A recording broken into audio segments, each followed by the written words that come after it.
यहाँ के बच्चों को अपॉर्चुनिटीज़ नहीं मिलती है, अल्लाह इन्हें कामयाब कर दे। मैं आईपीएस ऑफिसर्स को पढ़ा रहा था, एमएनसीज में मेरे प्रोजेक्ट हो रहे थे, तब डॉक्टर रफीक साहब मेरे ज़िंदगी में आए। बोले उम्मत को कौन पढ़ाएगा, हमारी कम्युनिटी को कौन पढ़ाएगा। पैसा मिल सकता है लेकिन अच्छे लोग नहीं मिलते हैं। एक मेंटर को बनाकर रखना। अपने ज़िंदगी में कामयाब होना चाहते हो, पेट्रोल हो जाता तो ऐतल कुर्सी पढ़ के दम करके गाड़ी को वहीं का वहीं रोककर इंस्टीट्यूट पैदल जाता था, तो 3 घंटे तक दिल में धड़कन रहती थी कि मेरी गाड़ी है कि चलेगी। इतने अच्छे लोग इंग्लिश हाउस एकेडमी से जुड़े हैं। मैं कहता हूँ अगर कोई मुझे ये ओरिएंट ताज होटल प्रॉपर्टी मुझे दे दे और कहें कि डॉक्टर रफीक साहब से दूर हो जाए, रफीक साहब मैं इस प्रॉपर्टी को ठुकरा दूंगा आपके लिए। याद रखना, अच्छे लोगों से दोस्ती करना ये बहुत बड़ी दौलत है, ऐसी बड़ी दौलत है जो आसानी से मिलेगी नहीं आपको। पैसा मिल सकता है लेकिन अच्छे लोग नहीं मिलते हैं। एक मेंटर को बनाकर रखना। अपने ज़िंदगी में कामयाब होना चाहते हो, एरोगेंस हमेशा नीचे रहता है आपका। जब उनका हाथ सर पर होता है, उनके गाइडेंस पर हम लोग चलते हैं। डॉक्टर साहब के पास नो नहीं है किताब में, नो टुमारो ये चीज़ें है ही नहीं। एक दफ़ा मुझे फ़ोन किए, यहाँ आइए एक इनाग्रेशन है ज़बरदस्त। डॉक्टर साहब का ज़बरदस्त जो है कम से कम हम लोग के 1000 गुना हम लगा कर बोलते हैं ना ज़बरदस्त, उनका नॉर्मल ज़बरदस्त भी वैसा होता है, यानी आदमी में वो मोटिवेशन आता है। बोले यहाँ एक ज़बरदस्त इनाग्रेशन है, फौरी आइए। मैंने कहा कि सर 35 किलोमीटर दूर हूँ आपसे मैं। उन्होंने कहा यही तो प्लैनेट में है ना। तो फिर मैंने कहा हाँ सर। तो फिर मैंने कहा सर मेरी गाड़ी किसी ने लेके गया, मैं पैसे दूंगा, ऑटो लेकर आइएगा आप। अब बहाना बना नहीं सकता था, गाड़ी थी, गाड़ी लेकर गया। तो फिर मैंने पूछा डॉक्टर साहब कहाँ पर है इनाग्रेशन। बोले यहीं पर है। यहाँ तो कुछ नहीं है ना सर। तो ऐनक की दुकान होती ना, स्पेक्टिकल्स, कई सारे लोग चश्मा पहने हुए हैं यहाँ पर।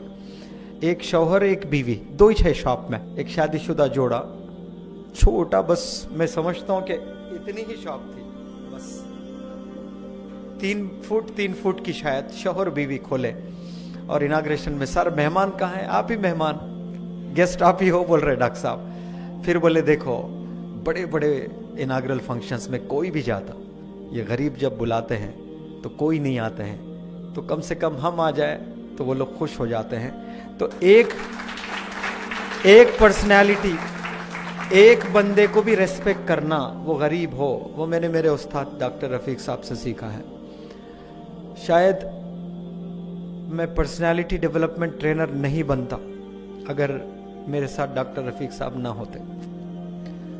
मैं आईपीएस ऑफिसर्स को पढ़ा रहा था, एमएनसीज में मेरे प्रोजेक्ट हो रहे थे, तब डॉक्टर रफीक साहब मेरे ज़िंदगी में आए। बोले उम्मत को कौन पढ़ाएगा, हमारी कम्युनिटी को कौन पढ़ाएगा। आप तो बहुत अच्छा कर लेंगे, आपके वालिद का इंतकाल हो गया, अकाउंट में कुछ चाहते हैं उनके। मैंने कहा कि सर उनके लिए तो जान हाजिर है। मैं तो सोच भी नहीं सकता था कि मेरे वालिद के बिना इस रोए ज़मीं पे मैं कभी सांस भी ले सकता था, इतना अटैचमेंट। उन्होंने दुखती रग पे हाथ रखा और कहा कि वालिद साहब के अकाउंट में कुछ चाहते हो तो गरीब बच्चों को पढ़ाइए, ऐसे बच्चों को पढ़ाइए जिन्हें अपॉर्चुनिटीज़ नहीं है। बदरुद्दीन अजमल साहब के पास में मैं एक वर्कशॉप करने गया था आसाम में, और रात में थक के जो है हम लोग सो गए थे सब लोग, और मुझे अचानक नींद हुशार हुई टॉयलेट जाने के लिए। तो एक कमरे के बाद दूसरा कमरे में डॉक्टर रफीक साहब थे, तो उनके कमरे से पार होकर मुझे टॉयलेट को जाना था। मैं जब गया अंधेरा था, तो ये आसाम के बच्चों के लिए तहज्जुद में रो रहे थे। कोई है जिन्हें जानते नहीं, उनके लिए आंसू। रात में 2 बजे तहज्जुद की नमाज में अकेले। मैं ये सिसकियाँ किसकी है देखा तो डॉक्टर रफीक साहब दुआ कर रहे हैं कि यहाँ के बच्चों को अपॉर्चुनिटीज़ नहीं मिलती है, अल्लाह इन्हें कामयाब कर दे, ये वर्कशॉप आसाम में आम कर दे। ये इनको हैदराबाद में ये पैंट शर्ट में वली है करके बोलते हैं, ये सामने मुझे नहीं कहना है। डॉक्टर रफीक साहब को बदरुद्दीन अजमल साहब मिलते हैं तो पेशानी पर चुम्मा लेते हैं और कहते हैं इनको डॉक्टर रफीक ना बोलो, अल्लामा डॉक्टर रफीक बोलो। इतना उम्मत का दर्द मेरे हयात में मैंने किसी पर्सनालिटी में नहीं देखा। देखा तो अपने अपने इदारों के लिए देखा, सबको अपने दुकानों के लिए देखा, अपने ऑर्गेनाइजेशंस के लिए देखा। ये वाहिद पूरे इंडिया में एक पर्सनालिटी को देखा मैंने जो सबके एनजीओस को प्रमोट करने में लगते हैं। इतना इदारे को दिल से चाहना आज हमारी उम्मत में ये चीज़ नहीं है। सिर्फ अपने ही मदरसे को अच्छा मदरसा बोलते हैं, अपने ही स्कूल को अच्छा स्कूल बोलते हैं, उसको ही प्रमोट करने चलते हैं।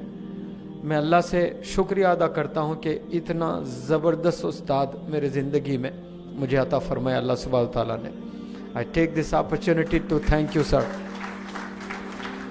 ये आप ही की दुआएं हैं, ये आप ही की मोहब्बत है जो ये प्रोग्राम बिना कोई प्रॉब्लम्स के अल्हम्दुलिल्लाह यहाँ तक हुआ है। तो आज मैं बड़े फ़ख्र से कहता हूँ कि मैं एक नहीं हूँ, मेरे साथ में कई सारे मेंटर्स हैं। यहाँ पर जितने भी बैठे हैं, आरिफ साहब, तारिक साहब, अशरफ अली साहब, आपका तो मैं बड़ा फ़ैन हूँ। आपसे तो मिलने का भी बहुत शौक़ था मुझे। हिमालयन किताबों को देखकर इतना खुश होता था कि ये हमारे मुसलमान लोग भी, मैकडॉनल्ड्स से मैं सोचता था मैकडॉनल्ड्स तो सब चलाते हैं लेकिन कितना बड़ा ब्रांड ये हिमालय बुक स्टोर चलाते हैं। कभी कभार जाकर किताब ग्रामर की देखकर पैसे नहीं होते थे सर, कुछ इडियम्स देख लेके आ जाता था मैं। आपके शॉप में भी आके कई दफ़ा ऐसा किया था मैं। एबिट्स के पास में एक शोरूम है ना सर, नुमाइश में, वहाँ आकर कुछ किताबें, पैसे नहीं थे तो इडियम सीखना होता था। जब स्मार्टफोन नहीं था तो 5-6 इडियम्स खोल लेके, सीइंग्स खोल लेके जल्दी जल्दी पेन से लिख लेता था मैं। मेरा स्ट्रगल आप लोग नहीं जानते, कितनी मेहनत किया मैं अंग्रेजी सीखने के लिए। आप लोग 1% भी शायद किसी ने यहाँ पर किया होगा जो मेहनत मैंने की है। पेट्रोल हो जाता तो ऐतल कुर्सी पढ़ के दम करके गाड़ी को वहीं का वहीं रोककर इंस्टीट्यूट पैदल जाता था तो 3 घंटे तक दिल में धड़कन रहती थी कि मेरी गाड़ी है कि चले गई। दूर से जब वापसी में 12 बजे रात में गाड़ी दिखती थी तो ऐसा खुश होता था जैसे ताजमहल मिल गया है। वो मेहनतों से मैं यहाँ पहुँचा।